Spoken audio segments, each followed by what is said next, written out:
Welcome in, everybody, to Catfish on Ice. We missed all of you guys. It's Chad Minton with Boyd Farish and Max Greenberg.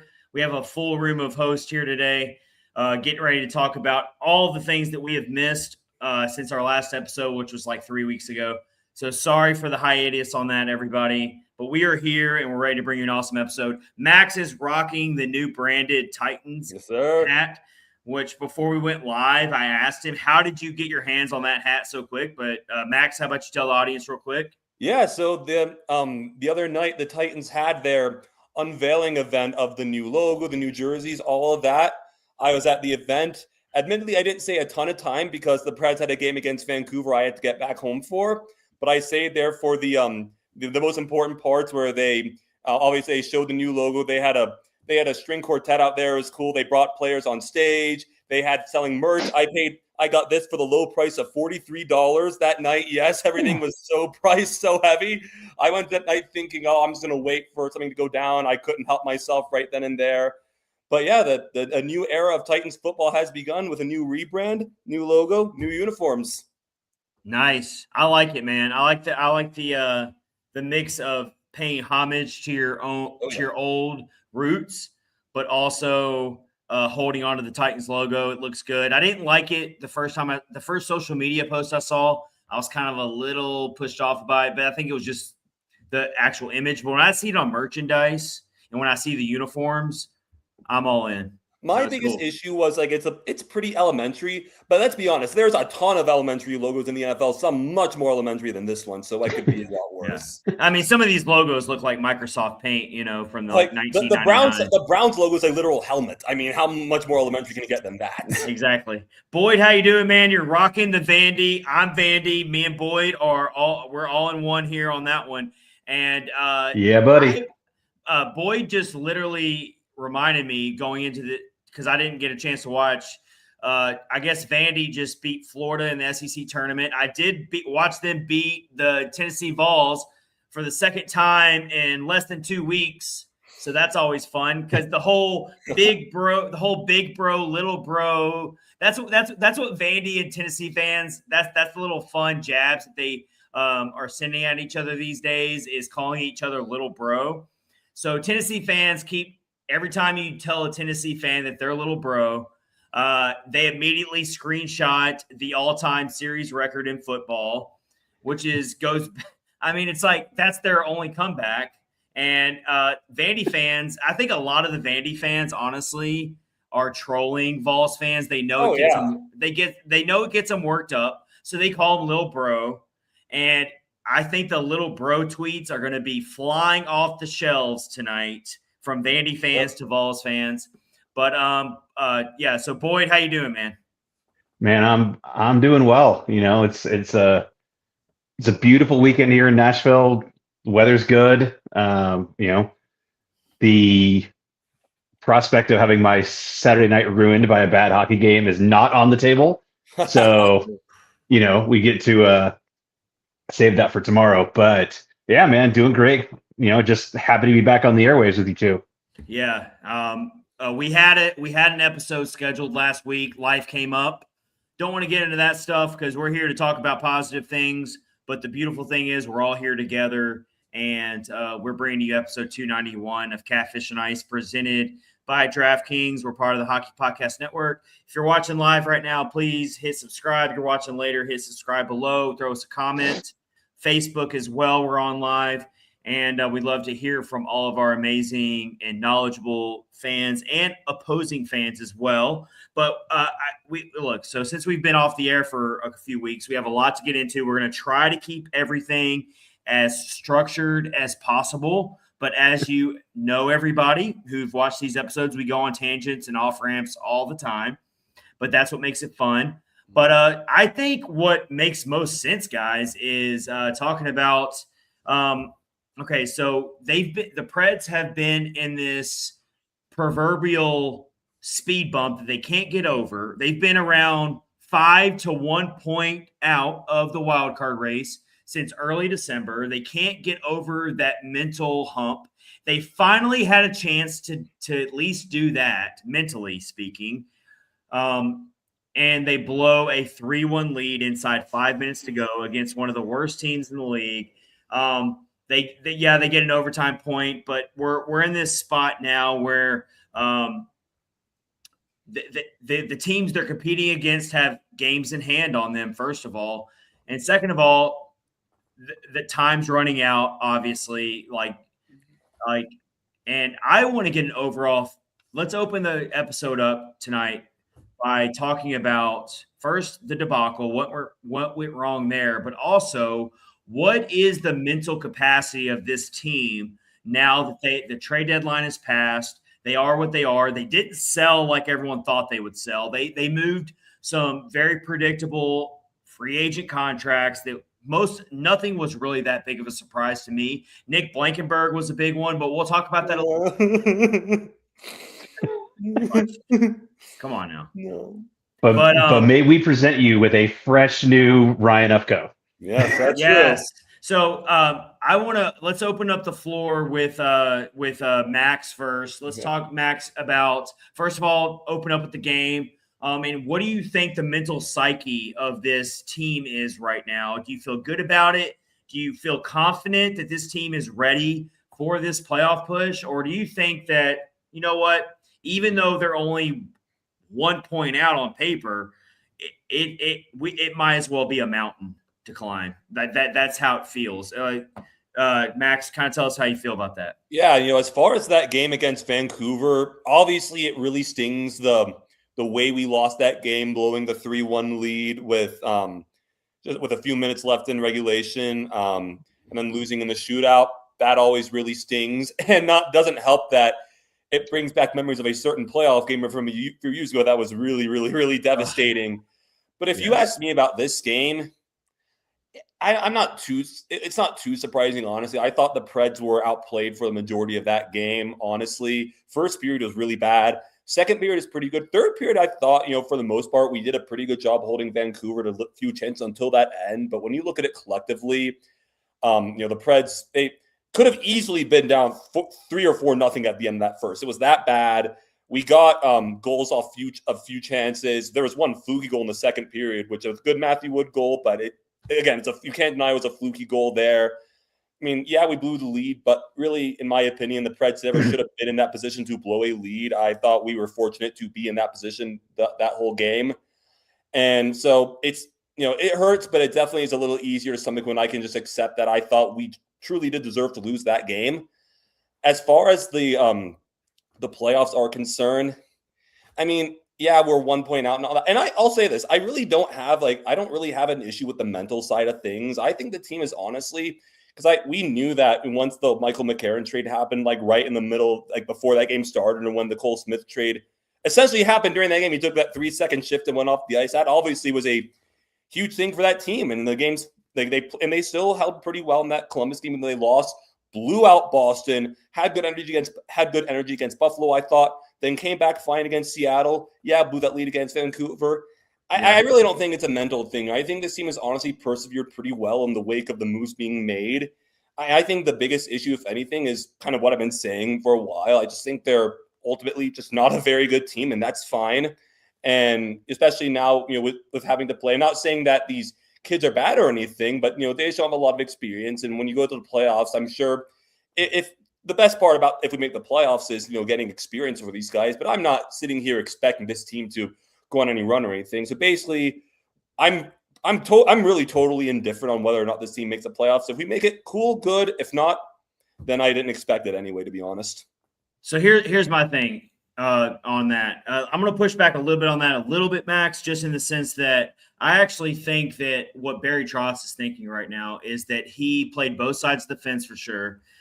He played a player's GM. So he let Ryan O'Reilly do good by him. And he's like, you know what? I'm going to respect you, the veteran, and you say you want to see this through. I truly believe that Ryan O'Reilly was the first domino that had to fall. The whole castle would have fell if he went first. Yep. And he held it together. So I think a lot of pressure's on Ryan O'Reilly right now. It's not fair to put it all on him because it's hockey. It requires more than one guy. But a lot of pressure is going to be on him. I think that this is big testament to what Andrew Burnett can prove as a head coach right now, because the depth is a big issue right now. Obviously, when you trade away 3 depth forwards, I don't think losing Nick Blankenberg is as great as he was. I think Ryan Ufko is such a convenient replacement. Yep. I mean, it doesn't get more convenient than that. So as good as Nick Blankenberg was, and we talked about it, we were like, it would be nice to give Nick Blankenberg an extension. That actually could go down to being a really good trade, even though the draft pick in return is not that great. But you know what? You moved on from it. He's a unrestricted free agent.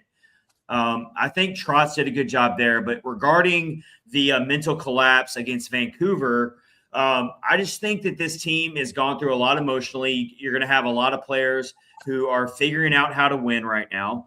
And you're going to go through these collapses late in games. You're going to go through these period-long stretches where you don't recognize this team. But one thing I really like is Matthew Wood is just absolutely tearing it up right now. I mean, the dude looks great. And so you have every reason to be excited about him. We got to talk about the Ryan Ufko goal, so we'll get later into that. I think that this is a beautiful thing. I don't understand why any Preds fan right now is complaining. I'm sick of the complaining from Preds fans that are never happy. They're never pleased. Trotz didn't do enough. He should have done more. He should have nuked the whole franchise. I'm sick of hearing all that. I really am. I love some of you. I really do. I love all of you. But actually, it's getting annoying that you guys are never happy. You're never pleased, no matter what the organization does. I think that right now, this organization is doing everything they can to bring playoff hockey back to Nashville, and then anything can happen. I know the expectations are low, but you're still seeing – look at the roster turnover of this team over the last few years. It's insane. You have Roman Josi, UC Saros, Philip Forsberg. We're going like right before Ryan O'Reilly got here. You have very little players left over, very little after this trade deadline. It's not like this organization has not made moves. Now, they haven't all been good moves. You make mistakes. Trotz has made mistakes. No arguments there. But this team has gotten younger. They're letting the kids finally play. You can say they waited too long to do it. I'm totally on board with that. But we have to live in the present here, and they're doing it finally. And I think that if this team somehow makes the playoffs, then without a doubt you call this season a success. I don't care if they get swept. I really don't. If they make the playoffs, you call this season a success. I think we're past hoping for lottery hopes and all that. I mean, guys, I'm not thinking about the lottery. I'm just thinking about what can the kids pull out for us this year? What can they prove in these last 15 or so games? Can they push us to a playoff berth? I'll be happy. In terms of that, I respect the veterans for sticking this out. They don't think like general managers. They think they're competitors. They want to win.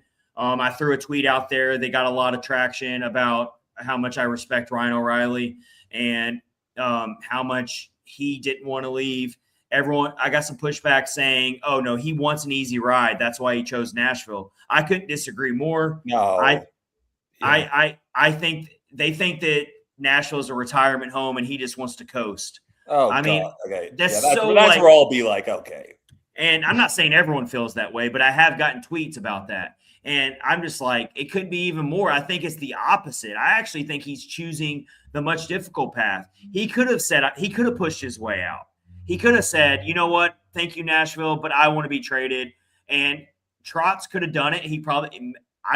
It's debatable what Trotz could have really gotten back. Could he have really gotten a first-round pick and a high-end prospect or an NHL starter? Yes, 100%. You think so? Okay. Absolutely. Oh, yeah, 100%. Okay. If you look at the deals for Nazem Kadri, Braden Shen, and then, Ryan O'Reilly is as good or better and on a better contract than both of them. Yeah, he would have gotten, I mean, the basic returns of those other trades were a first-round pick, a second-round pick, a prospect, and a roster player. And reasonable to assume you would have gotten at least that probably a higher end prospect than what went in those other deals. The roster player, you'd be looking for someone to plug the hole at center that would be left. But, but yeah, it would have been a big return for Ryan O'Reilly. Honestly, probably the biggest return of the day that would have happened on deadline day. I agree. Yeah. So we have to ask ourselves, did Trotz fumble the bag there? Because here's how I see it. I'm going to put the wild card update there on the bottom of the screen. And I'm going to ask you, I'm going to ask both you, Boyd and Max, about this too. But my thought is the benchmark for the rest of the season. How do we call this the rest of the season a failure or success? And for me, I think it's still very much up in the air. We can't make a proclamation one way or the other until we see the rest of these games. And the reason why I say that is, what do the Preds need to do to prove Trotz right that he did not force Ryan O'Reilly out? Because we can't really talk about Stamkos because the dude had a no move clause. So I don't even understand why we really argue about that so much and hold that against Trotz. It's a dumb argument because unless we saw some like clickbaity type of reports about how, okay, Stamkos is willing to leave. A lot of accounts try to get clicks off that. It turns out he was only saying if they force me out and they basically come in and beg me to leave, these are the teams I'll go to. It really wasn't that big of a surprise. Of course, he wants to go back to Tampa. Of course, he wants to go to a contender. But it wasn't like Stamkos was trying to force his way out or anything like that. He's happy here just like O'Reilly's happy here. So, like, for me, what has to happen for the fans, and not just the fans, but for everyone to feel like Trotz did it right here. He played it right. And for me, I don't even think they had – this kind of jumps with what Max says. I will agree with this. I don't think they necessarily have to make the playoffs, but they do have to show some promise going and some momentum going into the offseason. They can't fold. That's why the Vancouver game is a little bit of a bad look. But, again, they're right there. They are right there, but it feels like it's an impossible mountain to climb because they've been right there for like almost 3 months now, basically. Like they've been within a few games reach. And it's like, do we really think they're going to overtake LA, San Jose? I mean, Seattle doesn't impress me at all. It really comes down to San Jose for me. They're such a fun team. They're so electric. If they end up getting Colorado in the first round, that's going to be – sign me up for that. I'm going to cancel all my plans to watch every game of that series. Like, I can't wait to watch Macklin Celebrini and that team go and see if they can slay Goliath. I give San Jose a way better chance than I give ourselves of taking down Colorado in the first round. I know the NHL hopes that it's San Jose. But, I mean, for me, I think that they just have to finish strong. Whether that means a playoff spot or not doesn't matter to me. I have to see progress from this team now that they've traded these depth guys. I think losing Michael Bunting hurts a lot more than anything. That guy is a tone setter. He's a depth guy that was way undervalued. I undervalued him, so I'll call myself out on that. So that's a big replacement. But we're going to talk a little bit more about Matthew Wood later in this episode. But Boyd, I want to get more from you on this. How are you feeling about the litmus test for this team the rest of the year? Are you already satisfied? Are you already happy? Or do you still need to see them prove something to you these last few games? And if so, what does that take from you? Yeah, I mean, a couple things to unpack there. I mean, you're looking at I don't think there's a scenario where you call the season a success. No scenario. Outside of some sort of just, crazy, make the playoffs, get hot, knock Colorado out in the first round. Like, okay, taking that wildly improbable scenario off the table. Yes. This is a team that, they all came into the season saying, we're trying to prove everybody wrong again. We're going to get back to where we think we should be. And they didn't. So I don't think there's really a scenario where you can call the season a success. Okay. Is there a scenario where you can end the season on a positive positive trend, of course. These younger players have come in, as has been promised all season long. That if you listen to the comments from Barry Trotz over the season, he said you are going to see Matthew Wood, you're going to see Zach LaRue, you're going to see Ryan Ufko. Here they are. And what you want to see then is, sort of to what you alluded to, Chad, is you want to see progress. You want to see the signs that these younger players that have been in some cases marinating for a couple of years, that they're ready to not just compete at the NHL level, but be able to actually produce. Because especially, you look at up and down the lineup, most of these young players are former first round picks. These are guys that you were expecting to see come in and contribute. So, and results are going to vary on that, of course. And, how you consider the level of the production of one player versus another, obviously. But you want to see these guys come in and start to produce. And when that happens, that should keep them in that playoff chase and in that world. And where the pressure then really lies now, one, definitely on Andrew Brunette, because let's be fair, there's a new GM coming in. He's coaching for his job. Yep. Because GMs typically want to bring in their guy. We saw that when Barry Trotz came in. When he officially took the job over, he sent John Hines packing and brought in Andrew Brunette. So whoever the new GM ends up being, and I know we'll cover some of that a little bit later as well. For Andrew Brunette, he's got to show that he's the guy to continue moving this team forward. And then secondarily, the pressure is definitely on Saros, Yossi, Forsberg, O'Reilly, Stamkos, because now without that sort of veteran depth behind them to sort of, hold things together, they've got to be the ones to do it if this team is going to stay relevant. Because, again, barring something wildly unforeseen, they're not going to go tumbling down the standings. There's, too much team there to do that. But the question is, do they stay relevant and a part of it, or do they just meander along into sort of quasi irrelevancy and eventually another number 12 pick? Yeah. So, I think that's where, you are hoping to see, not necessarily a successful season, because I think that ship has sailed, but you're looking for, the signs that the crop of players and the crop of talent that has been assembled and now is sort of transitioning to this next wave of players in a really sort of purposeful way, that's where that's what's going to carry the team forward. So, that's really from my perspective, what you're looking to see here over the last, whatever it is, 16 games or so. So yeah, it will definitely be interesting to see.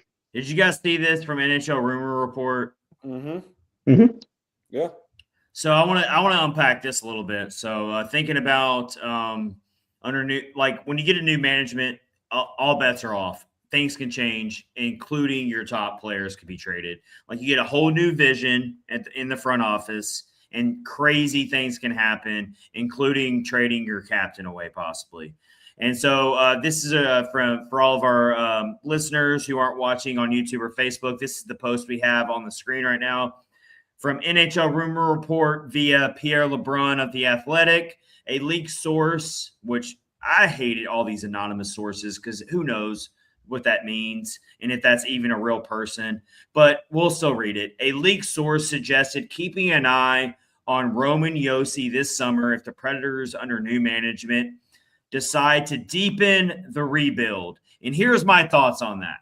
If you don't like, what are they waiting on in terms of deepening the rebuild other than the moment they're already in right now? If they're willing to possibly trade Roman Josi this offseason, well, then they should have already traded Ryan O'Reilly. Like, that's the dumbest thing I've ever heard. Why would you go from being in the trade deadline and not trading Ryan O'Reilly for the return that Boyd just mentioned, and then if you're not already thinking about possibly trading away your captain as well this offseason. Like for me, it's either go in the deep end or don't go in the deep end. Stop playing both sides of the coin, and that's where I'm at with it. Well, and so I think the very difficult position that this franchise is in right now in these last few games is if they fold like a cheap suit in these last few games and they flutter away, and then absolutely it's going to be just as big of a failure as last season was, maybe even more. They might finish with more points than they had last year, but that won't matter. So I think that this team is under this franchise and these veterans are under a lot of pressure right now to prove why they wanted to stay, why they wanted to prove to everyone that they can make the playoffs and they want to do something special. And that's what I'm watching more than anything. When it comes to the younger players, I don't think the pressure is really on them, and it shouldn't be. I think that their time to shine is going to be next year regardless. And that's when we're really going to start, really judging them and grading them. Right now, I think it's hard to grade a lot of the younger players because they are kind of in their early audition stage right now. But I think it's the veterans that got to prove that they shouldn't have been traded and that they were right in talking to Barry Trotz. But again, other than Ryan O'Reilly, they had no movement clauses. And I wanted Jonathan Marchessault to be traded so badly, but he was so particular about where he was willing to go. And that should be an air of caution to all GMs out there about handing out no movement clauses. I mean, that's on Trotz that he handed out no movement clauses like that. So, I mean, he has no one to blame but himself for giving a no movement clause, and then he boxed himself into a corner, and he can't trade these guys now because they don't want to leave, and they have every right to not want to leave. But so Ryan O'Reilly is the major conundrum with all of this because he didn't have a no movement clause. Max, I want to go to you because we haven't gone to you in a while. And I want to get your overall thoughts on, again, I want you to kind of talk about where we're going, but also, do you think Trotz really fumbled the bag at the trade deadline? Well, there's a lot I want to unpack here with what we just talked about in the past few minutes. So I'll just kind of start with kind of where we're going through in the season, kind of the trade deadline, and then, and also I want to touch on this Yossi stuff because I have some opinions about that too. So as far as the rest of the season, I think, I land somewhere kind of where you guys said, I think, Boyd makes a good point with, what the beginning of season goals. Obviously, you're not going to meet those. But I think, I agree with, from here on out, I think the biggest thing is, number one, can you play hard? Is your mental psyche good? All that. Unpopular opinion. I'm not terribly moved, by the Vancouver game that much. Because again, I thought we were outplayed majority of that game. Collapses into these new young teams are going to happen. And overall, I think the team has persevered well, all things considered, since trade deadline, since moves were made. So I'm not really worried right now about this team's mental state. And also, but more importantly, maybe not more importantly, but also, do the young guys, do they show promise? Do they show progress? And, because I think the way that you end the season where you're like, oh, this is terrible, is if the team just completely falls apart, just unravels, and the young guys show nothing. If you get to this point, then it's an unmitigated disaster. So that's where I am with that. As far as the trade deadline goes, really the only thing I took issue to was not trading Hala. And I know I'm kind of talking out of two ends of my mouth here because I actually wrote an article for Predlines last month talking about how it might make sense to extend Hala. And granted, at that time, I did not think or know that Matthew Wood would start playing center. But even then, it's not even just because, and I would understand it more if Trotz was kind of saying the same things I did. It's like, look, we are completely stretched thin at center. We don't want to, throw our guys to the wolves unless we get a really good, unless we can get a really, really good offer. We're not just going to throw our guys to the wolves like that. But the Trotz even admitted they had good offers for Hala. So with that being said, I don't know why you wouldn't move him. That's the one thing O'Reilly, it's a special situation because clearly Trotz is partial to him. Even if I don't fully agree with it, I understand where he's coming from. I'm not going to give him too much jaw for that one.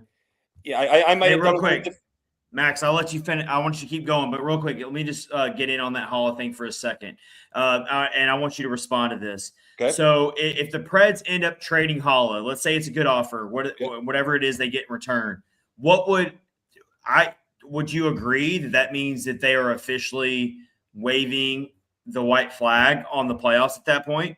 Who's playing center at that point? You moving Stamkos to center? No, you're obviously O'Reilly at number 1, Woodett 2, Svechkov 3, Tyson Joseph 4. And you really think that center core is gonna push them? That's my point, though. Is you trade Holla? Do you think Holla is that big of an upgrade or a downgrade in terms of the playoff push if you trade him away? You must think that Holla's value is not all that high if you think they could have traded Holla and still had a chance at the playoffs. Because that's what I feel like Trotz is balancing right now in the trade deadline. Was he wants to make the playoffs, but he also wants to be a seller. He's not willing to go in the deep end, but he also wants to sell. So, is Holla, how valuable really is Holla at that point? And that's where my point kind of is, like, obviously you'd like to make the playoffs, but again, I lean more towards can we develop guys, get assets, all that? Can we build for the future? And I think that's just more important than making the playoffs. I really do. No, I'm not disagreeing with you. I'm just asking for more clarity on that. We got Johnny in here who's really so he says Chad's 4 centers is manageable. It would have given the team more draft assets. I totally get all that. I'm not lost on that. I'm just trying to say that the trade deadline was super delicate, and I'm trying to climb into Trotz's frame of mind here as a outgoing GM, which is already a really weird situation to begin with, that you're dealing with a GM who's basically it's his swan song. He's like, all right, guys, I'm going to bounce out. But before I do, I'm going to deal with this really critical trade deadline for the future of this franchise. I mean, it's such for what it's worth, St. Louis is doing the same thing. But it's still just not an ideal situation. It depends how you look at it. Now, granted, what St. Louis is doing different is they have the next guy. He's already in the room. So maybe that's more akin to whatever that was, 2022, 2023 in Nashville, where Hoyle was transitioning to Trotz. But yeah, I mean, I think what you look at there is, I don't think that the moves were necessarily like, oh, he didn't go far enough. I mean, yeah, he could have done more. And that's what that ends up being, remains somewhat debatable. I think a big part of the problem is I think the messaging was terrible, which is you kept Eric Holla, I think in large part to not have to shove somebody into a center role that they weren't, wasn't going to be a great spot for them. Ironically, Matt Wood has taken a job and run with it, but that's, that was unforeseen at that moment in time. And I'm giving myself a bump for that because I did a whole episode segment solo on that. We still have to wait and see how it goes, but I don't get to cheerlead for my takes very often, guys. So just give me a little bit for that. But obviously he has a little bit more to prove. We're very early. I'm not gonna do a spike in the end zone just yet on that. But I do think that also the organization didn't have a lot more options other than to try him there, which is why I brought it up to begin with. But yeah. Yeah. I mean, I think if Barry Trotz had just said, listen, we are still in this playoff race. I didn't want to put us in a bad spot at center by trading away too many of our centers. I think most people, at least from a rational standpoint, would go, okay, I get that. Maybe they still would have wanted Barry Trotz to make the move, and that's fine. But I think it would be a lot more understanding when he went into we need to keep Eric Holla here for his leadership. I'm sorry. If you're, sometimes second, but really shouldn't be second line center, realistically third or fourth line center, who has trade value, if you're keeping him around for leadership when you have O'Reilly, Stamkos, Forsberg, Yossi, come on. Then what is everybody else doing from a leadership perspective? So I think part of that was just the messaging was really bad. And, he could have stuck to a message that people probably would have gone, okay, maybe I disagree, but okay. And one thing I want to also add is that what I was kind of saying about not throwing guys of the Wolves and all that doesn't necessarily. I wasn't necessarily coming from the framework of mind that because they'll be bad for the playoffs. I was coming from the framework of mind is maybe sometimes you just don't. Now, granted, I will say I didn't think when I was thinking that I didn't think Matthew Wood would be at center, so that probably would have changed my whole tune on that if I had confidence there. And obviously, we're seeing it now. But my whole thought was my whole thought with not throwing guys to the Wolves was not necessarily for the playoff push, but do we have enough bodies and are we throwing these youngsters guys in the deep end too early? And that's kind of where I'm at, as more so than the playoff push is kind of. Well, I think case in point, Fedor Svechkov.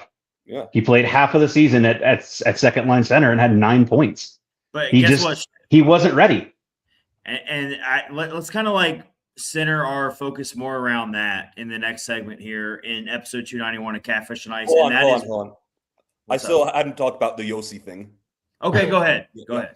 So, and Boyd, you haven't talked here either, but I think the whole Yossi thing's a lot to unpack. And first and foremost, Yossi has a no movement clause, so he holds the cards here.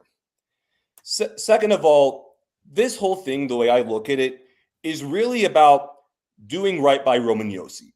He has been here 15 years. He has been the captain the whole time. He's been an incredible captain, never complained once. He could have easily at any point decided, guys, you're going nowhere. I want to go to a place where I think I can really win. He's tried to stay throughout the whole time, make it happen. He's been everything you could ask for. And a guy like that, he does not owe this franchise anything. He has every right to say, look, I'm near the end of my career. I'm going to go elsewhere. Now, if he wants to stay and finish out his contract, then it's his choice. But the new management should not push back on that. And I look at that as one of those things where do right by your captain, the guy who has given so many years he didn't have to for this franchise and been nothing but, a model citizen in this franchise.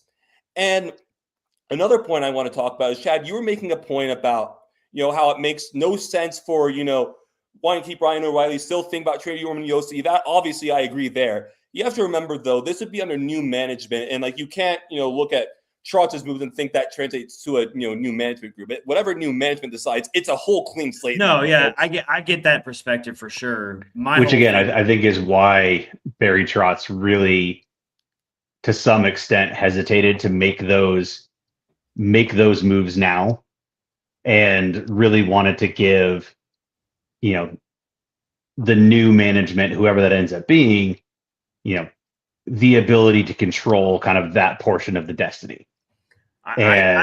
So I think that's definitely part of it. And it's been very interesting to hear also exactly the sort of what you're saying, Max, around, what's the message that you're sending, and I think at times this gets overused, but what's the message that you're sending to your room with certain decisions, but also what's the message you're sending to the rest of the league and other players that you want to come play here.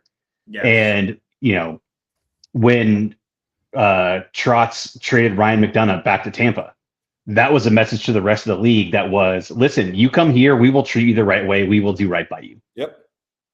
Ironically, balance that with literally punting Matt Duchene out the door and then stabbing in the back in the process. That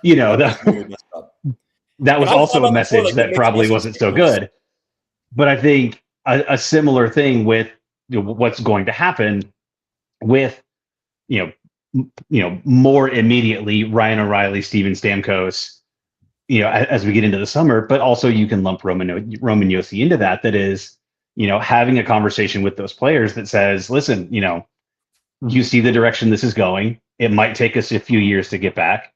Stamkos has 2 more years. Yossi, I believe, has 2 more years. Yep, that's right. And,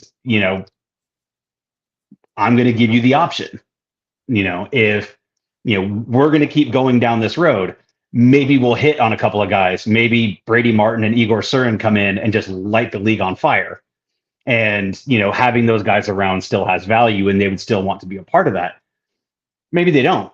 And, you're sending a message to, these players that is basically, look, here's the direction we're trending.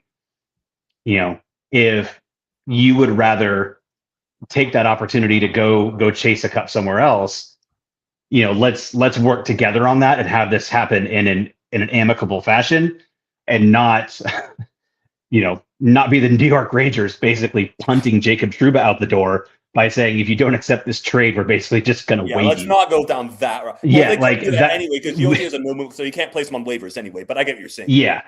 So, I think as much as anything, it's just in that particular case, when he says league source, when, Pierre says league source, which, it's Pierre, I believe he's hearing it from someone, that's connected.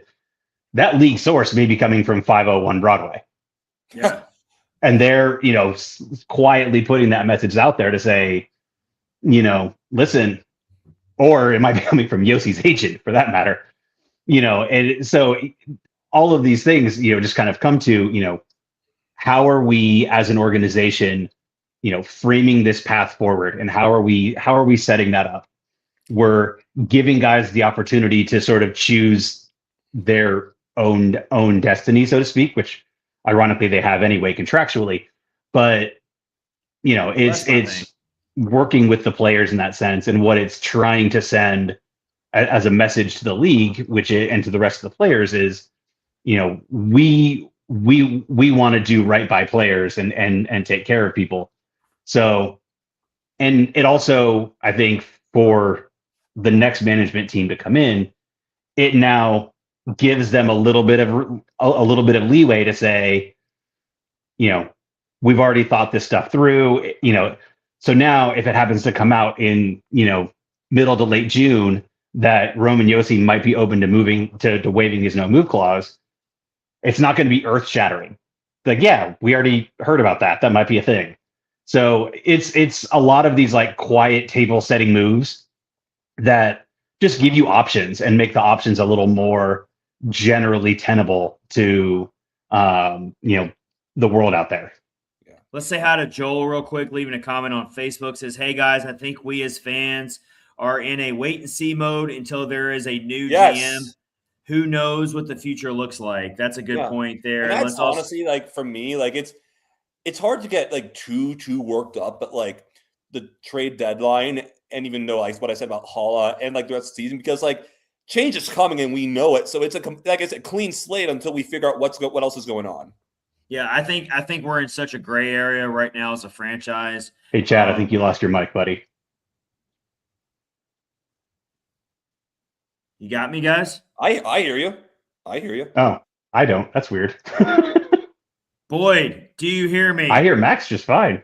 That's interesting. So Boyd is not going to hear anything I say. Shit. Boyd, can you hear me? I guess not.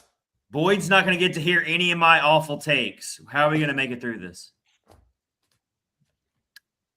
All right. Well, I can hear Boyd. Can you hear me, man? Max, can you still hear me? I can hear you just fine. Boyd, talk. Right. Oh, man. Damn. This is the fun part about a live podcast. Yep. Johnny says he can hear all of us. Yeah, I hear Max. That's weird. Max, I can hear you. I can hear Boyd. I can hear Boyd. Apparently, only Boyd can't hear me. This is going to be like the strangest version of the Three Stooges ever created. I guess Boyd's computer took over and said, you can't listen to Chad anymore. Jeez. All right. Well, Boyd, tell me when you can hear me. I don't know what else to say. All right. So I got the trade deadline stuff on the screen here from Puckpedia. Just want to give a quick recap just so we can give our thoughts on it. It was mainly draft picks that the Preds got back. I think the one that made people a little surprised was only getting a third-round pick back for Michael Bunting, but it is a 2026 at least. Nick Blankenberg for a fifth round in 2027. Yeah, that's the one I thought was a bit low. Like, even though I'm obviously partial to Blankenberg, but I looked at that, I'm like, really? A fifth was the best? That was not terrible, because that's better than letting go for nothing. So I'll say that. But that was a little bit of a shell shock, though. Yeah, I was a little disappointed there.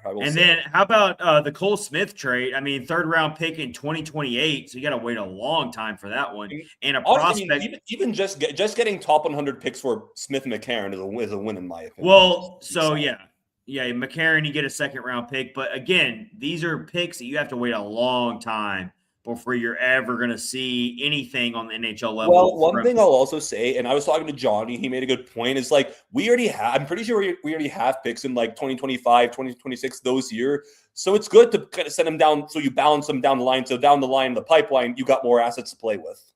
And I can actually pull up their draft picks right now also on Puckpedia and plaster it on the screen here for everybody so they can see it. So there you have it. I got it on the screen for YouTube and Facebook. So 2026, the Preds have a first rounder, 2 second rounders, 2 third rounders, 2 fourth rounders, 3 fifth rounders, a 6th rounder, and a 7th rounder. A lot of draft picks ain't coming up in this draft. But they're stacking draft picks now in later drafts, and those are trade chips too. People have to realize. Oh, yeah, yes. When you stack these draft picks, it doesn't mean you're going to necessarily use them any day. It just means that you're building that draft capital that we always talk about. So 2027, they've only got a 1 first and second rounder right now, but they got 4 first round or third round. Gosh, too many numbers right now. They've got, so in 2027, follow me, everybody. They've got 4 picks in the third round. That's definitely draft capital. Yeah, that is crazy. If they want to make a trade in the anytime soon, they're going to be plucking those third round picks. I'll tell you that. And that's one thing I'll say. We're not obviously kind of early to go into a segment about it. That's one thing I really hope the next GM is not afraid of, is to trade picks. I mean, look at how many picks we have. And that's something Trotz never did. And that, honestly, that drove me crazy.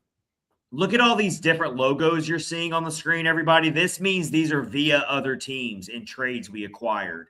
And so, I mean, you're seeing all these different logos on the screen right now going to 2028. And so that's where we're at. That was what this trade deadline was all about, really. And I know fans wanted to see more players come along. Boyd dropped out. Hopefully he gets back in. Private chat. So you said he's back. He said in our group that he's back, but we can't see him in the stream. Yeah, I don't see him right now. I don't even see him available to add him to the stream. Normally he would pop up if I could add him. There he is. Now he's in. Cool. So now I got to add him to the stage. Technical difficulties, guys. We apologize.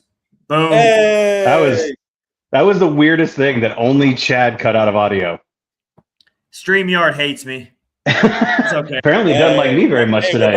We're back and running. All right, real quick. Well, this gives us a perfect opportunity real quick to take a break and tell us about DraftKings, our sponsor. DraftKings Sportsbook, an official sports betting partner of the NHL, is built for the fastest game on ice. With player props and live betting, and every shift, every shot, every save gives you options to get in on the game with DraftKings. And I'm going to pull up my DraftKings app right now. It's super easy. And we're going to see what DraftKings is doing right now. And with the playoff race going on right now, there's going to be a lot of interesting odds. We're on a Saturday today, so there's a lot of games that are about to drop the puck right now. Playoff implications abound. And so I'm going to pull it up right now and check out what's going on here. But until then, when I get to that, I'm going to also tell you about new customers bet just $5. And if your bet wins, you'll get $300 in bonus bets instantly. Download the DraftKings Sportsbook app and use code THPN. That's code THPN to bet on hockey to turn $5 into $300 in bonus bets if your bet wins. In partnership with DraftKings, the crown is yours. Gambling problem? Call 1-800-GAMBLER. New York, call 877-8-HOPENY or text HOPENY. That in Connecticut, call 888-798-7777 or visit ccpg.org on behalf of Boot Hill Casino in Kansas. Wager tax pass-through may apply in Illinois. 21 plus in most states. Void in Ontario. Restrictions apply. Bet must win to receive bonus bets, which expires in 7 days. Minimum odds required. For additional terms and responsible gaming resources, see dkng.co/audio, and it's a limited time offer. copyright 2026 NHL all rights reserved, and we will check out what's going on with DraftKings. Oh, look at this. It's making me sign in and create a new password. Love it, DraftKings. Hey. Okay. Yeah. Well, you know what? I'll post it later because you know what? DraftKings booted me out, and I'm not going to go through a live podcast having to figure out my password and my email. So, yeah, love it. Love it, DraftKings. You kick me out when I'm reading an ad about you, but DraftKings is good, and they have – oh, here it is right here. Thank you. Hey. Just bragging about how easy you are to use, but here we go. All right. So let's see tonight's games. We got the Rangers and the Wild with a pretty even spread, but the Wild are minus 194 odds. Carolina, Tampa, guys. If we're going to use this to talk about other teams in the league right now, how about Tampa? They were running away for a while there, and they're actually in danger. They could, with the way the East is lined up right now, if they go on too long of a losing streak here, they're already losing a lot of games. I follow the Lightning closely down here.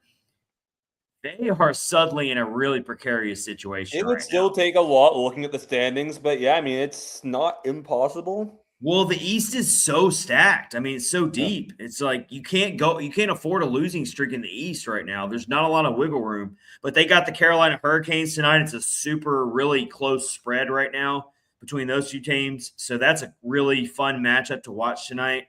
The Maple Leafs are just really falling apart right now. Austin Matthews out for the season. Yeah. Damn. Boy, they're at muted, by the way. Boy, you're muted.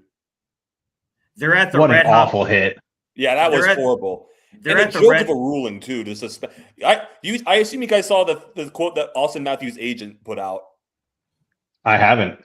Oh, read it. Elliot Friedman posted it. It was just completely ripping George Peros and the Department of Player Safety, which, I mean, yeah.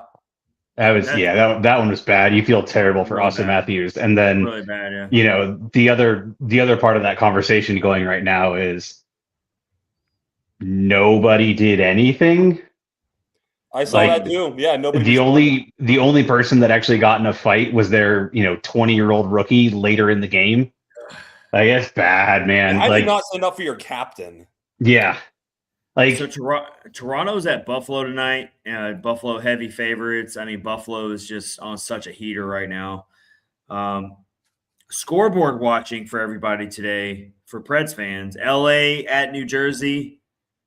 Go Devils. San Jose at Montreal. Both of these games. Go Habs. Both of these matchups are very even spreads with the Devils being slight favorites over the Kings, according to DraftKings, and the Canadians being slight favorites over the Sharks, probably because they're at home, but very toss-up type of matchups, according to DraftKings. And then another game that's pretty important for the Preds is the Seattle Kraken at Vancouver. I mean, I can't. I can't say go Canucks. I can't do it. But I was looking at the standings, and even if the Preds win and beat Edmonton on Sunday, it's going to be really hard for them to come out of the weekend with a playoff spot. You're going to need all these teams to lose, basically, because of the games in hand that these teams have over the Preds right now. So, I mean, the Preds, if they're going to really figure out a way to make the playoffs, I mean, it goes without saying they got to find a winning streak somehow. And but beating Edmonton, they haven't been able to do all season long. And beating together 3-4 wins. Beating Edmonton is not going to be an easy task at all. But you know what? Real quick to round out that segment about talking about the younger players, I really want to talk about how I am enjoying finally. I can live with the consequences, guys. I really can. I mean, whether it's success or failure, I mean, I can live with the consequences if I'm seeing Matthew Wood, Ryan Ufko, if I can see these guys playing, because I got to see what we're in for. Like it's, I mean, you're so close to the playoffs that's what clouds all this. I think if this team was even 8 points back, 6 points back, we wouldn't even think about the playoffs. But when you're that close, just mentally speaking, it clouds your judgment and it just makes you like lose focus of probably what's most important, and that is really seeing if we have some future NHL potential stars. And seeing Ryan Ufko, we got to talk about it, guys. Seeing Ryan Ufko score that goal where he deked out the guy. I mean, he triple deked out the deke. guys. And how about Fedor Svechkov in that game with his setup assist? How about Matthew Wood? One of the things about Matthew Wood is his confidence. I mean, I know that's an overused term sometimes. It can be kind of corny when we talk about it. But Matthew Wood, that dude literally just the confidence just drips off him. It's so obvious the way he plays. He sees the ice so well. And dare I say this, I'm talking like way down the road, but I'm going to say it now. Matthew Wood has captain-like qualities down the road. I'm going to call it right now. He's got the calm and the chaos gene that he does. You've got to be able to have playing in the NHL. He kind of reminds me. Doesn't get deterred. He reminds me of Roman Josi as a forward in the way, not in the way they're different positions. I get all that, but I mean, just talking their personalities, their very steadiness.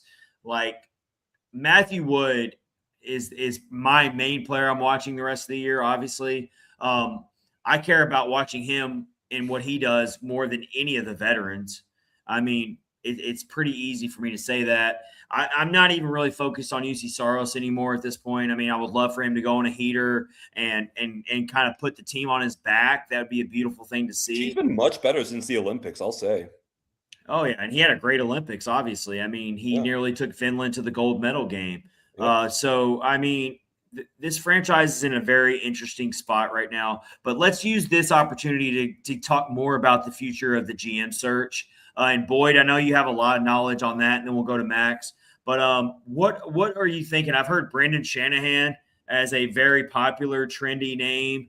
But what are we thinking? Do we think this search is going to be wrapped up in the offseason, like early offseason? Like, do we think that this team that they're kind of behind right now on schedule to find a GM? What are you thinking, Boyd? Yeah, I mean, so from listening to 32 Thoughts yesterday morning, and some of the comments from Elliot Friedman, it sounds like a lot has been happening. Obviously there was, once the whole fallout with hiring CAA came to an end, and they had to step out of the picture. Kind of everything went quiet for a little bit. But from what Elliot Friedman was saying, it was basically said the Nashville's done a lot of calling. They've been putting in the groundwork, and it actually sounds like a number of teams have actually granted permission for Nashville to speak to their AGMs, which to me was kind of surprising. I mean, I think the last time that we had a conversation about it, I thought for sure nobody's going to let their AGMs talk to another team in season. But from the comments that we heard, it sounds like it's been a number of interviews have already started happening. It does sound like it's been a mix of kind of known commodities. Someone like a Brendan Shanahan, though, remains to be seen whether he would actually want to be GM himself or be more of like a president of hockey operations, and then have someone younger underneath him. Not to cut you off, Boyd, for a quick second. I did see something. I forgot who said it, but I thought I saw something a few weeks ago that Shanahan might be more considered if they go the route of the president role. I don't know if that's changed, but I thought I saw that. Yeah, I think I saw the same thing, and given that was his role in Toronto, right?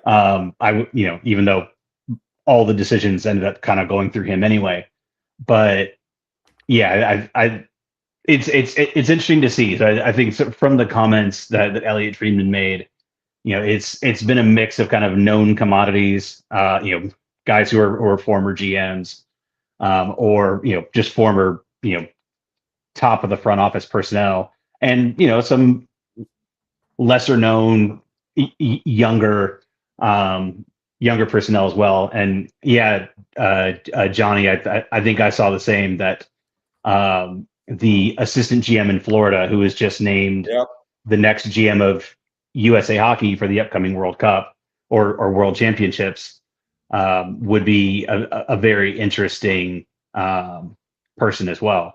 So will it get done before the end of the regular season? Hard to say, especially if who they're targeting is someone who is currently in another team's front office.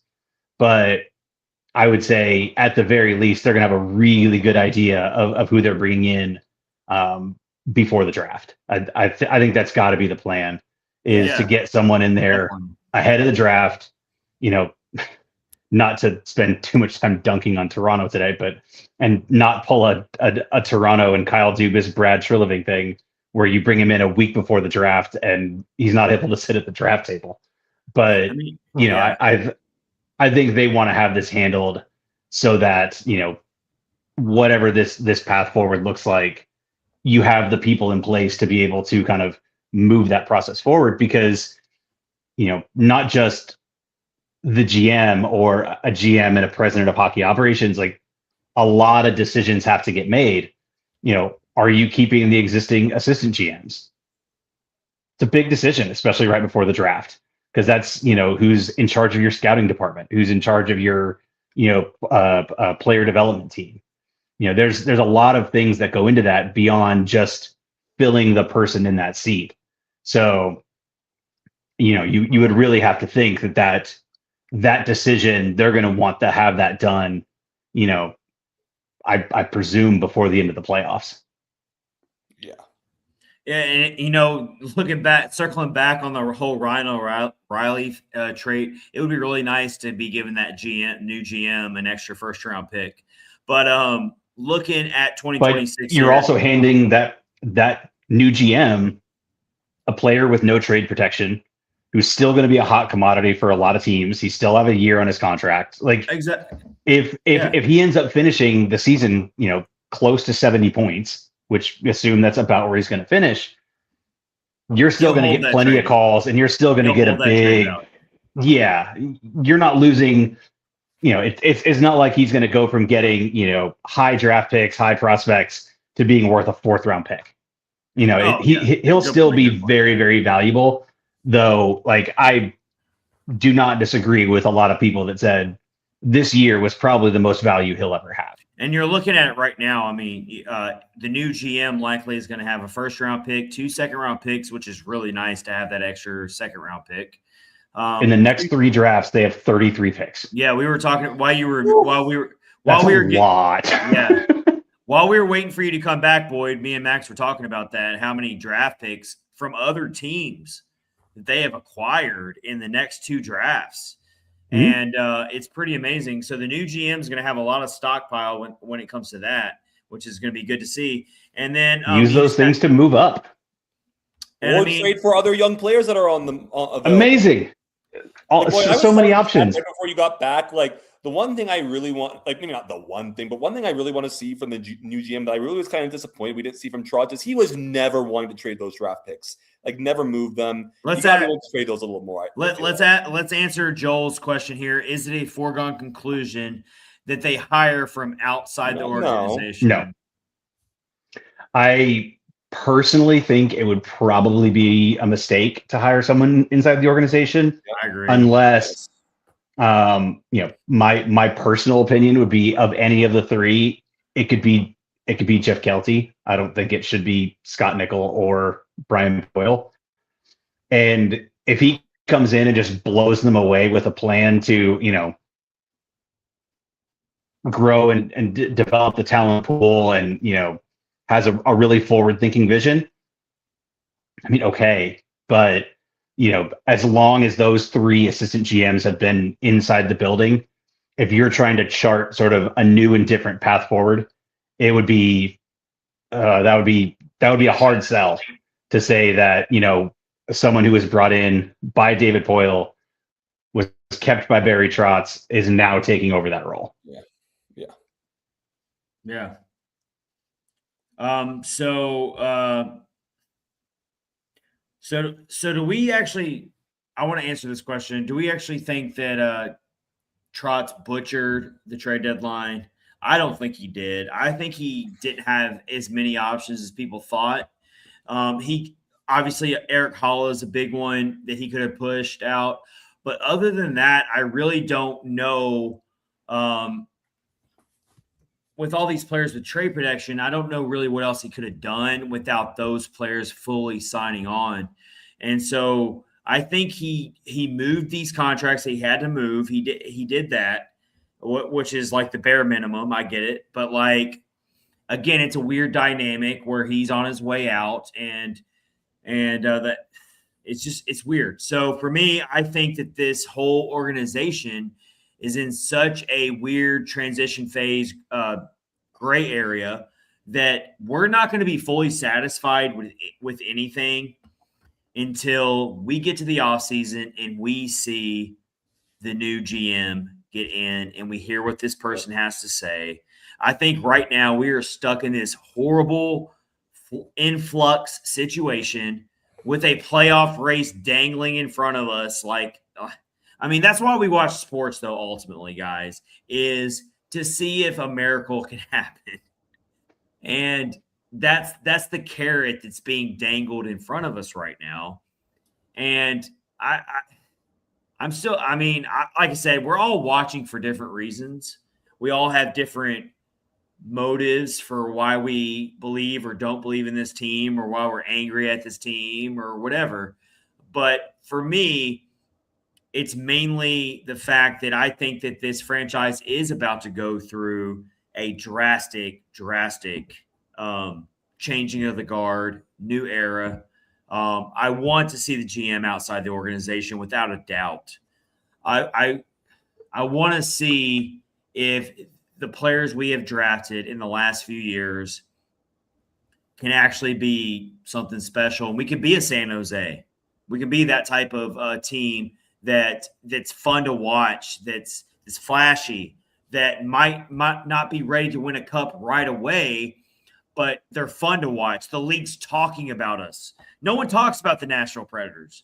No one ever talks about the Nashville Predators. I mean, nationally speaking, it's been nothing but negative press about this franchise since 2017. It's all like, I mean, when they signed Steven Stamkos and that got a lot of positive press, I will say that, because that was like a crazy free agency splash. And then they completely fell on their faces and got 68 points. It was nearly one of the worst franchise seasons in the entire history of the franchise.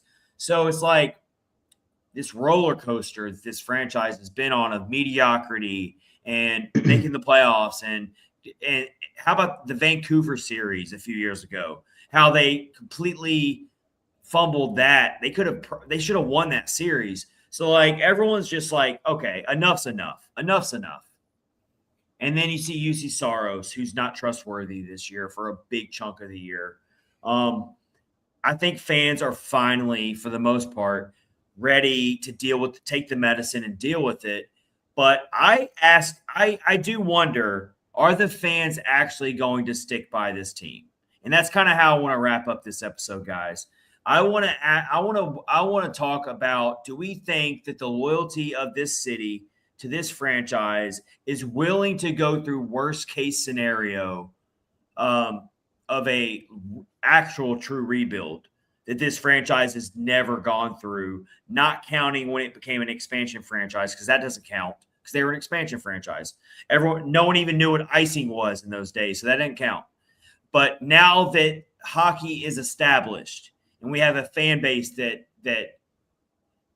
a generation of season ticket holders, they invested so much money into this franchise, and they're fed up and they're done.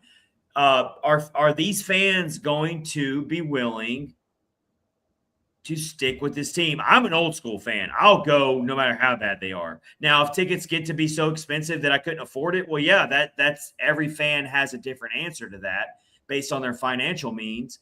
And that's just day-to-day life. In 2026, everything costs more. But, like, do you think overall the loyalty of this fan base is going to be willing to deal with it?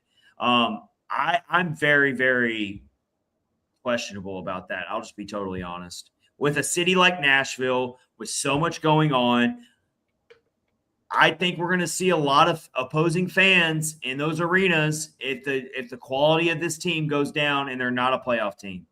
I hate to say it. I mean, that's that's the reality of a rebuild. I mean, Yeah. The perfect example right now is the Sabres, because they're somehow coming out of theirs without really changing anything other than the GM. But for years, whenever they played Toronto, half of their arena was filled with Toronto fans, if not more. if not more. And that's the reality of a rebuild. And I like what I Joel's think, saying here. Yeah, exactly. I love that Yep. comment from Joel here. Thank you, Joel, for this comment real quick, and then Boyd finish. It says the Yeah. casual fans will leave for a while, but the longtime NHL fans, which I would include myself in that group, Yeah. will stick around if they put a young and exciting team on the ice. And that's why we're so excited about Matthew Wood, Fedor. We got to see these. That's what's most exciting about watching the final stretch of this regular season for me, is we're getting a trial run on this young talent that deserves to play. And so Boyd, finish real quick, but I thought that was a really good comment there from Joel.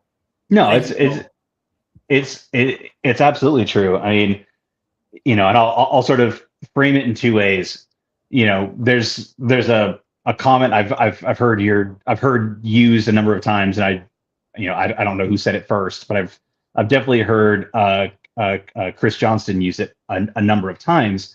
And that is, you can sell wins or you can sell hope, but you have to do one. Right now, the Preds have been, unfortunately, in this middle ground where they're trying to sell wins that aren't really happening, but they're also sort of trying to sell the hope that isn't there yet. So I think the biggest thing is, you have to pick a direction. And if you're not going to be able to sell wins, you have to be able to sell hope. And, you have to really show that that's the direction you're going in. And then the other part of that is, and this sort of goes to Joel's comment, like, you can be bad, but at least be likable.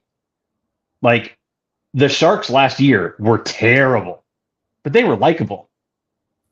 And as compared to, what we saw from like the Sabres for years, that they were bad and they were not very likable. Or, pick any other team that's sort of been in this, lowered stretch, teams that have been just bad, where then you definitely can't sell wins. You can't really sell hope because they're not seeing it. And the team's not even really likable or fun to watch.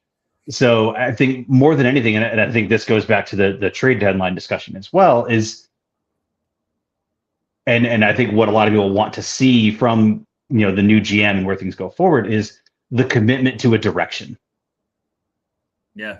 And if you see that, and you see, next year, you have Brady Martin come in 2 years, presumably Riker Lee, Cam Reed, and Igor Surin, you're seeing these guys come in and play, important roles. From a keeping the fan base engaged perspective, that's the hope you can sell. And when you can commit to that direction, you can do it. Or take every pick and prospect you have and trade them for Austin Matthews, and commit to that direction. I'm not saying they should, but that's sort of the opposite end of that point, which is, or be a team that goes all in every year, because then you can still sell that. But you can't do this like we're trying to thread this mythical needle of advancing the youth of the team while also trying to be a contender. And that's the thing. We're not going to know what direction they're going to take until we get this new GM. That's why why I'm saying that's why we're in this flux. But you really illustrated it so perfectly there, Boyd. Max, I want to get you in here on this discussion on this.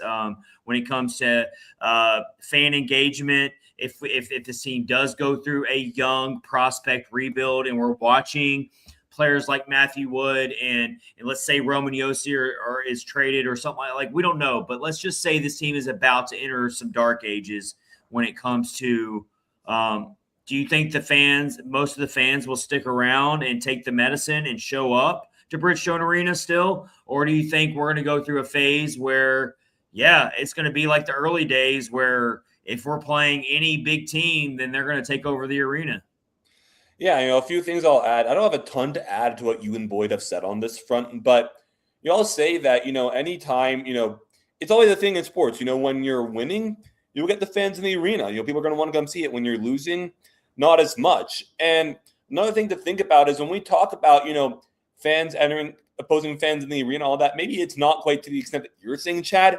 It's kind of already happened when we see a lot of fans, of other big teams like come into this arena. And because obviously Nashville's a big city people are traveling to, and especially with the Preds not being a great team right now. I mean, they're okay, but they're not great. And, we're already kind of seeing, especially in the beginning of this year, dude, the atmosphere is not the same as it used to be. No, the beginning of this year, I mean, there's definitely been a little bit more of an uptick in fans there since we've been a little more competitive this year. But beginning of this year, it looked bad. So my point is, we've already kind of seen that happen. And at a certain point, it wouldn't be great. But at some point, I just feel like you kind of got to bite that bullet and go through it. And without getting into a topic on economics and all that rabbit hole, I will say that everything costs more these days. And so and we get another good comment here from Joel, which I'll put on the screen. But it's like it's going to take the franchise to get more creative as well to get people in the seats. Because everything does cost more, and it is expensive to go out to any sporting event. It's not always about how much you care about the team.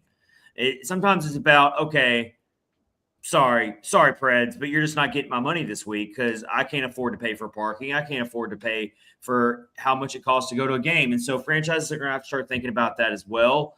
I think the Preds are going to have to start thinking about that. As a franchise, they haven't had to deal with that as much in previous years because Nashville's its city.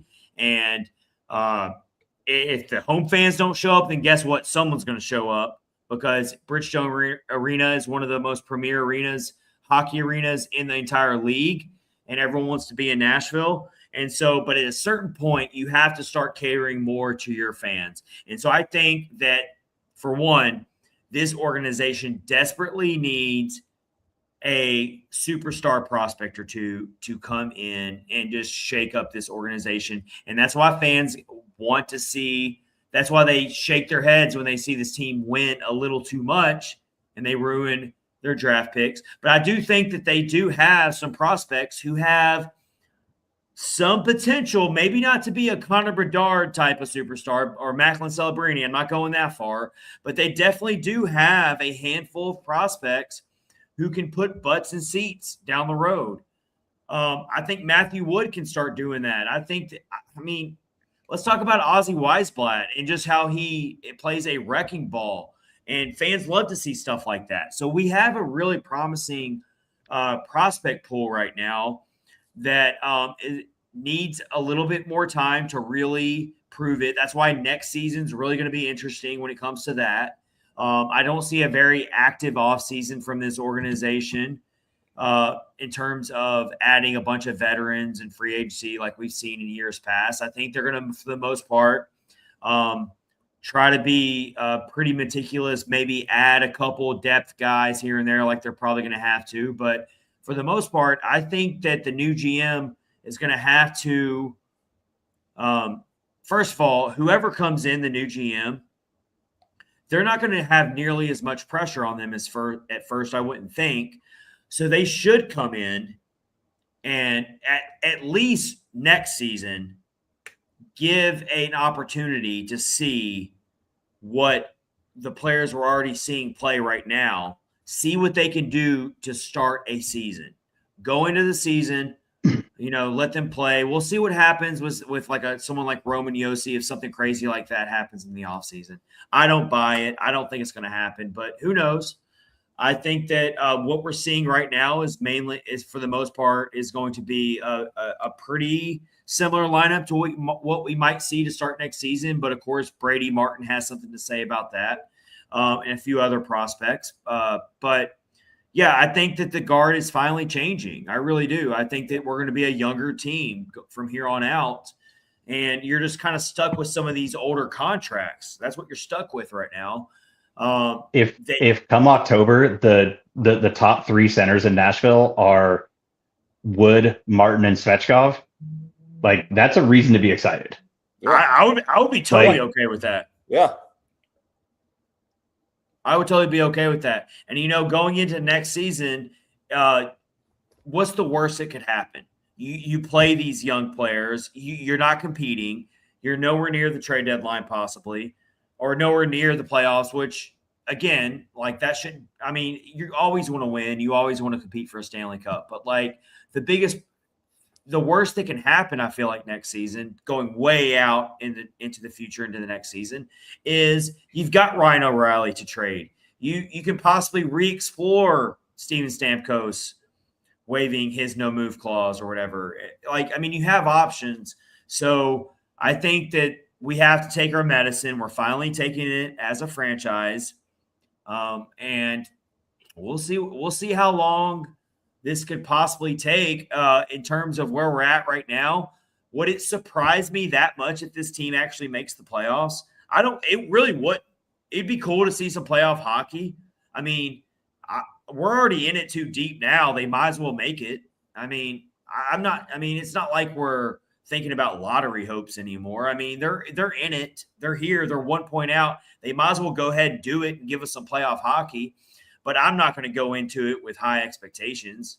I mean, do they probably get swept? Probably. But, like, I mean, that would be more valuable experience for if they could play some playoff hockey. Are you kidding me? Even if they get swept, that could be more valuable experience. It could be a good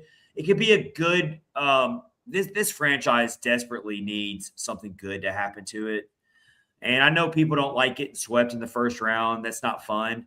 But, I think it would be a fun story to see the Preds go from 68 points to making the playoffs again. And judging by everything that has happened this season, I don't think – and I said this earlier in the year, guys – I don't compare this season to previous years when the Predators were just good enough to make the playoffs. I just – not every year is the same year. And I know that the overall theme of this team for years has been they're a good regular season team, and then they just can't – they fold under pressure in the playoffs. I don't look at this year's team in that same light. They are what they are. They've got a lot of young players playing critical roles right now. If they can somehow push us to the playoffs and we're there, the sights will still be set on next year and beyond, but they're there. We might as well celebrate that. I don't know what's wrong with celebrating that if they make it, even if they do get swept. I think you can still celebrate that, especially if the younger players play a role in getting one of those wild card spots. That's kind of where I'm at with it, guys.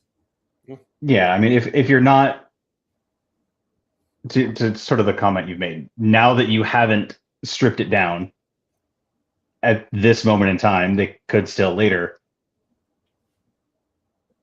Yeah, I mean, go ahead and try to get there.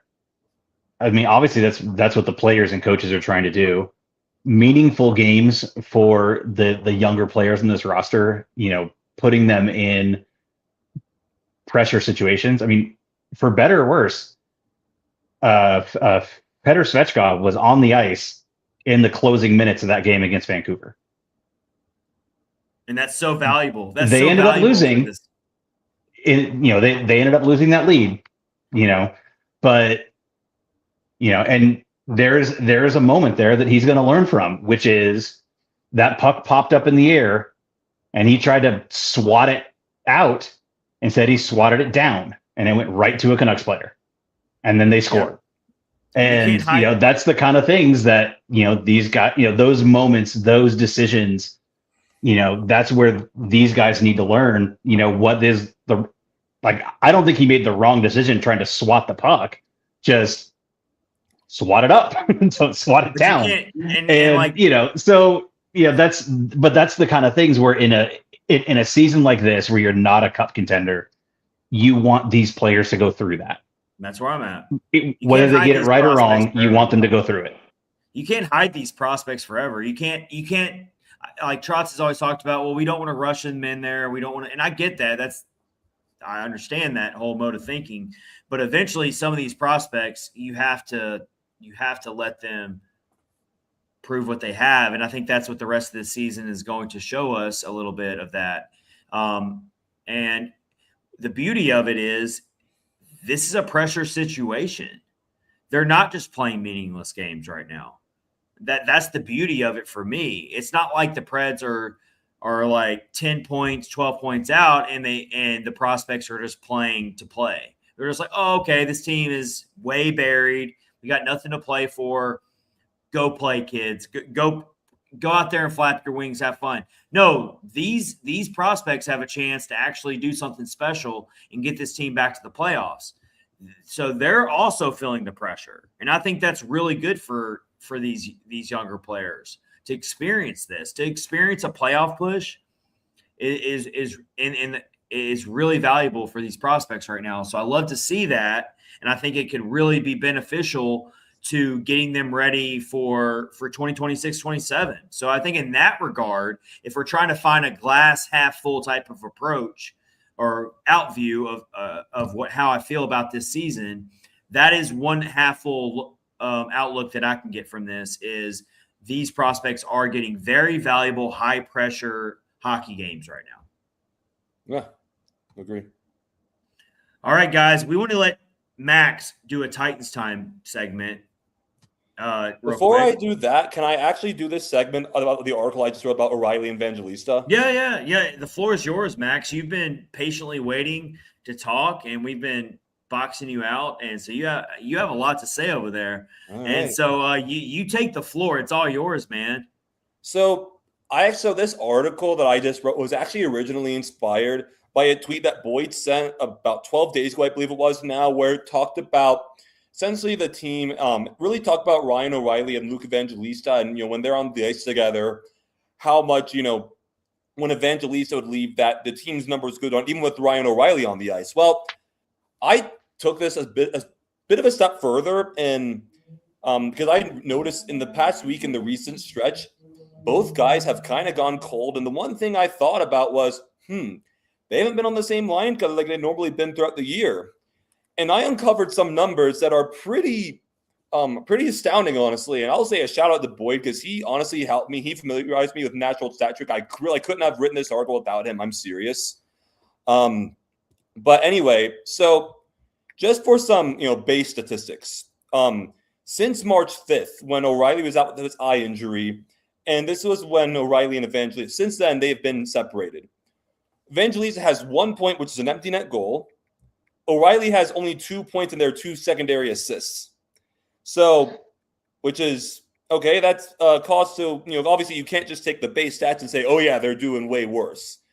So I looked at Natural Stat Trick, specifically the line tool, and I focused on 4 big numbers: goals for percentage, expected goals for percentage, Corsi for percentage, and Fenwick for percentage.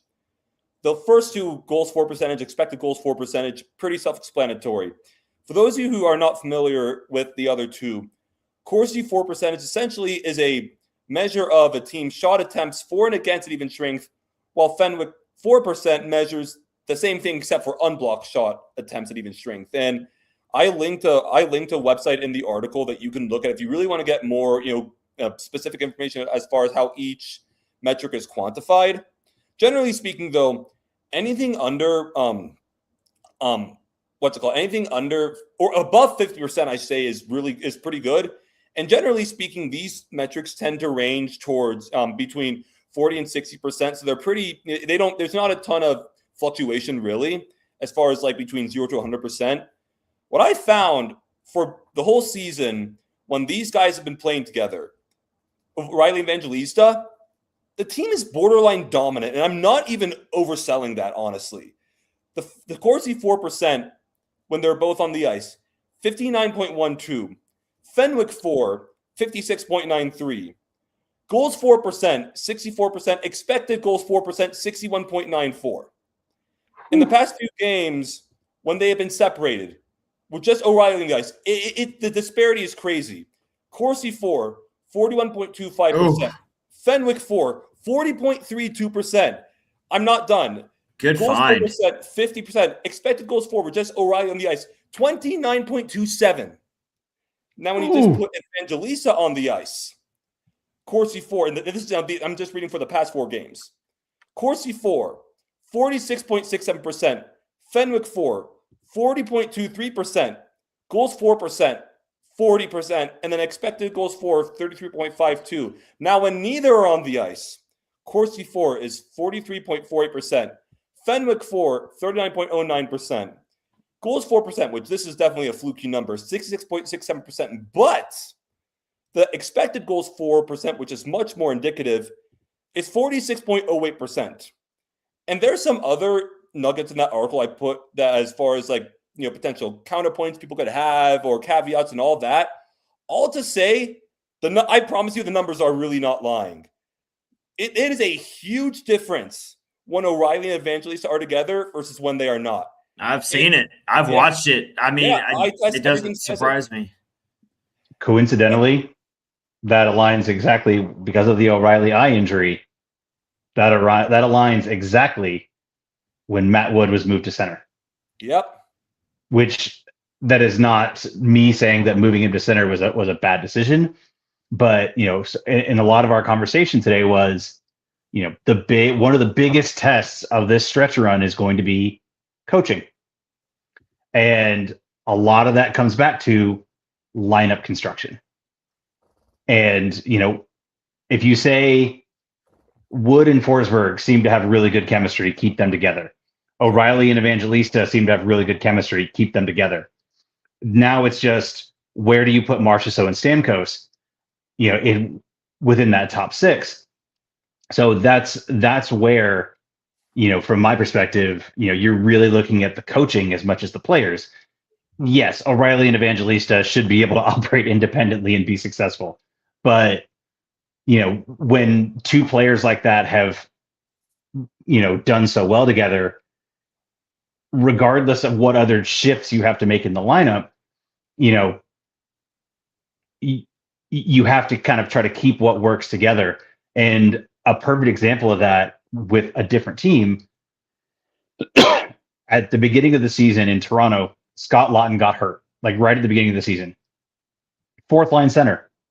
You would think, take him out, plug somebody else in, keep the rest of the lineup the same. They torpedoed their forward lines. Mixed everybody up, and nothing worked. And from a coaching perspective, like when you have things that work, you have to be able to just plug in other areas and maybe shift things around in other areas without just blowing all of your lines up.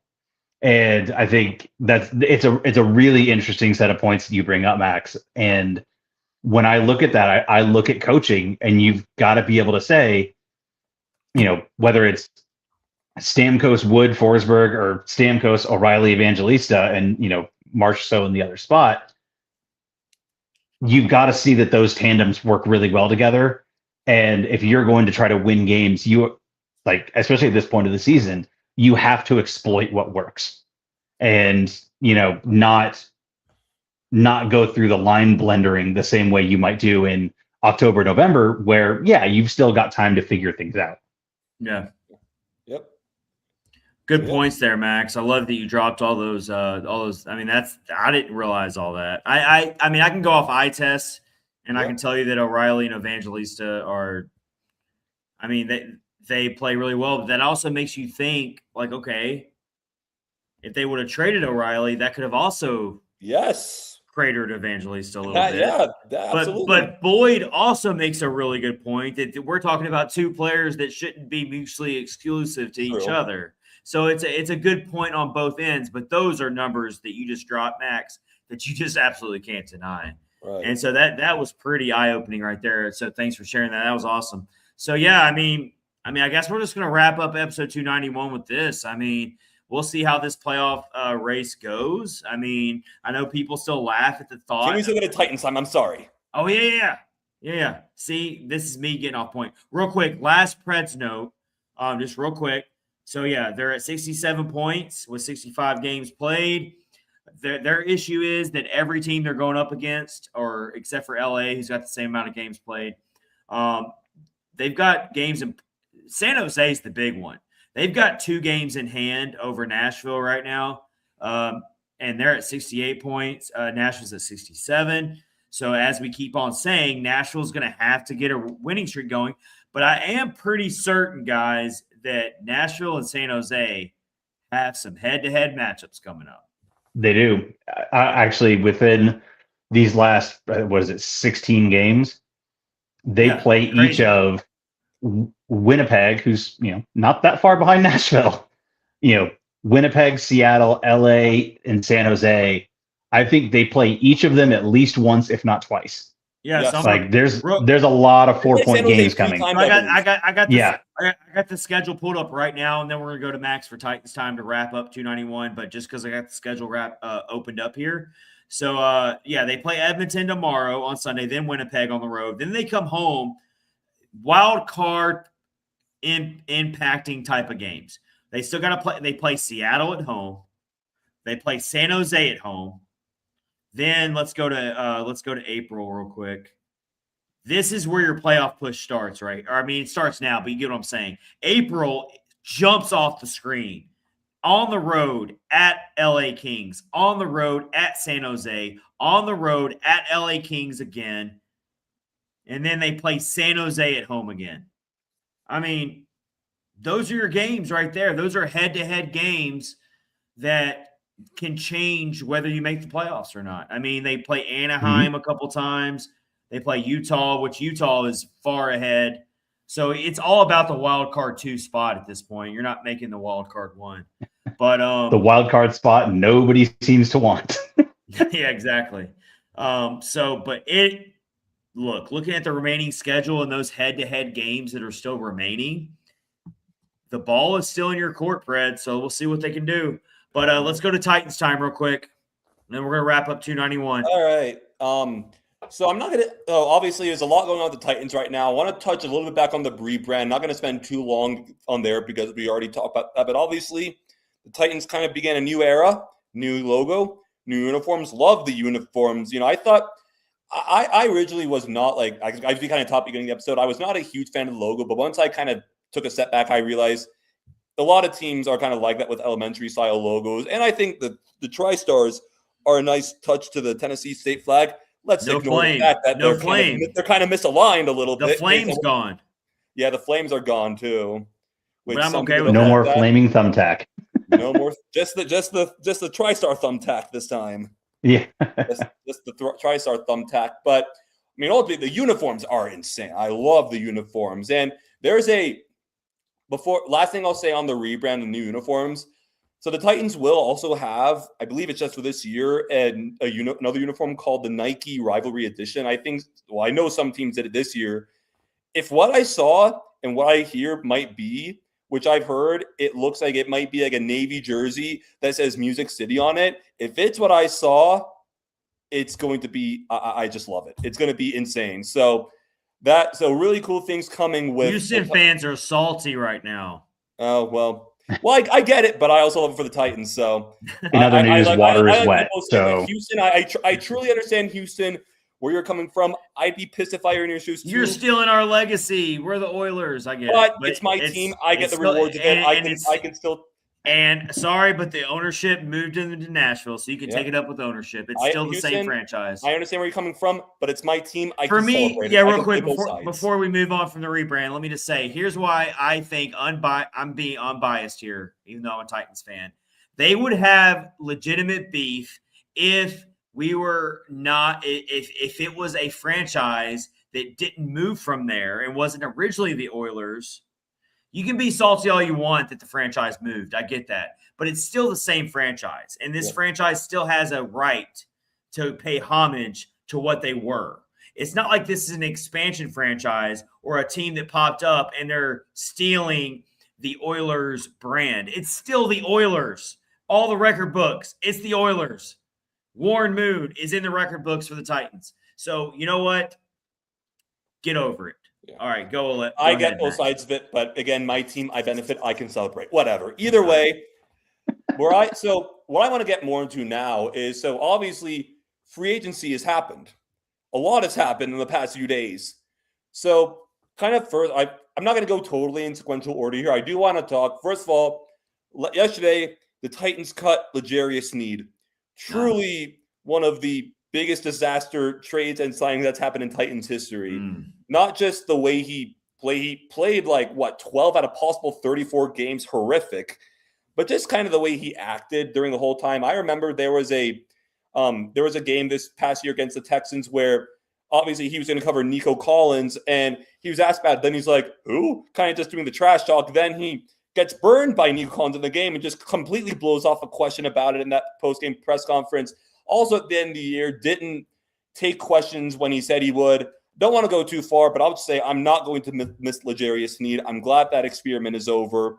That's all I'll say there. This morning, we actually agreed to a restructure on the contract with Calvin Ridley, a guy I personally thought the Titans would cut. Not going to sit here and say I think he's going to at all come back to what he was, but I understand it. It lowers the cap hit for this year, and it eliminates the need to absolutely have to do something at receiver in the draft. Gives you another body, a guy who Cam Ward has some familiarity with. So ultimately, I think it's a good middle ground. I'm not mad. Thought they would cut him. Okay, we keep him at a lower cost. I'm fine with that. As far as that covers the main things I want to talk. Oh, we also cut Lloyd Cushenberry, our center, with a failed physical designation, which there's going to be it's going to be interesting to see how the center position plays out. We still haven't done anything at right guard. Didn't they make a trade? Did they make a trade for a defensive lineman? We traded Tavondre Sweat for Jermaine Johnson. How do you feel about that? I loved it actually. Okay. It became very clear over the past year plus that Tavondre Sweat really was in poor standing with the current regime since Mike Borgonzi came in. Was kind of a nose tackle, so a guy he didn't play terribly well this year. Was a guy who, being a nose tackle, fairly easy to replace. You bring in a guy like Jermaine Johnson, who's one of Robert Saleh's guys, was on a trajectory good when he was still there, towards Achilles, ironically at Tennessee. Then Robert Saleh got fired a few weeks later. Had a tough year this past year coming back from that injury, but going to a scheme he's familiar with, second year back off the injury, all that. I'm hopeful that he could regain his form. I think it's a good move for the Titans. That right there. As far as free agency goes, where do I start? Because there's so much to unpack. I'll first start with the guys we brought in.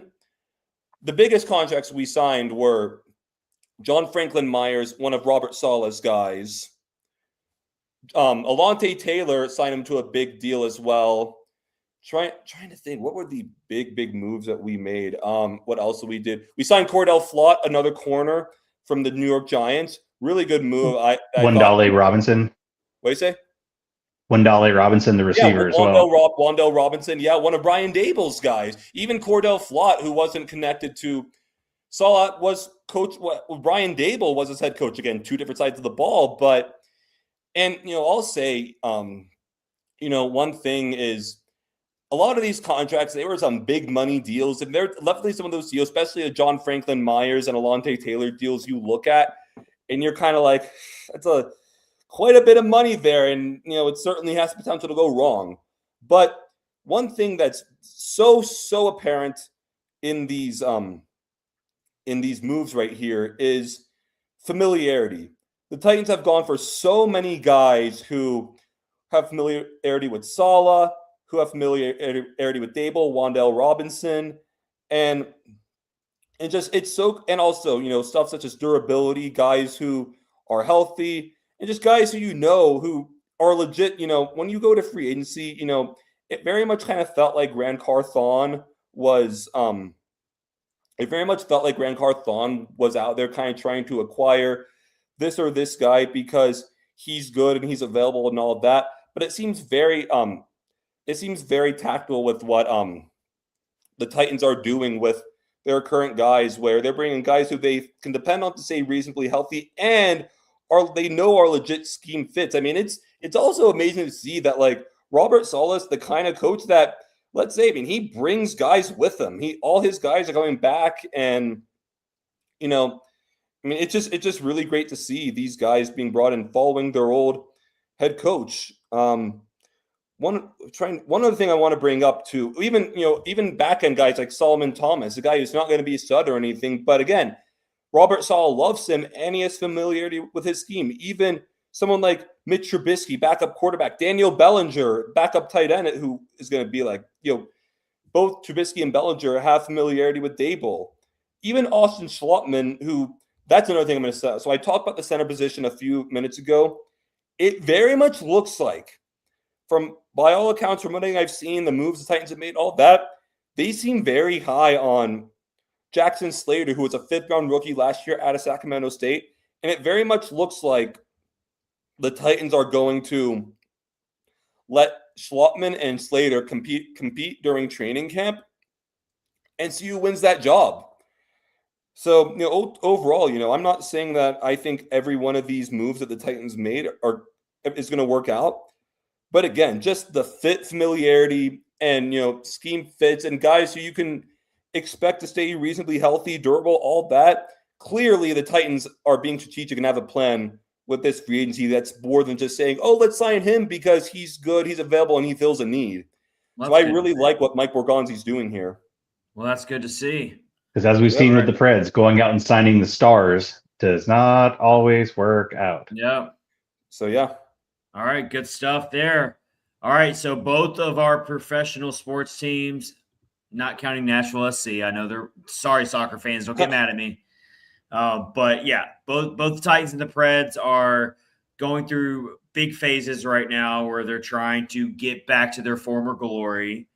So that's kind of fun to see both teams in the same spot at the same time. It's like which one can outcompete the other one, who can get back into the winning graces first. We've been having that argument for a while now, and they've both kind of not been good for a while. So we'll see what happens there. But it's been a fun episode, guys. Boyd and Max Greenberg have been our hosts today, with Chad Minton, your host. Episode 291 of Catfish on Ice. We'll do our best to not have as big of a break between episodes next time. But until then, we will see you everyone soon. Thank you for watching on YouTube and Facebook. Hit subscribe below.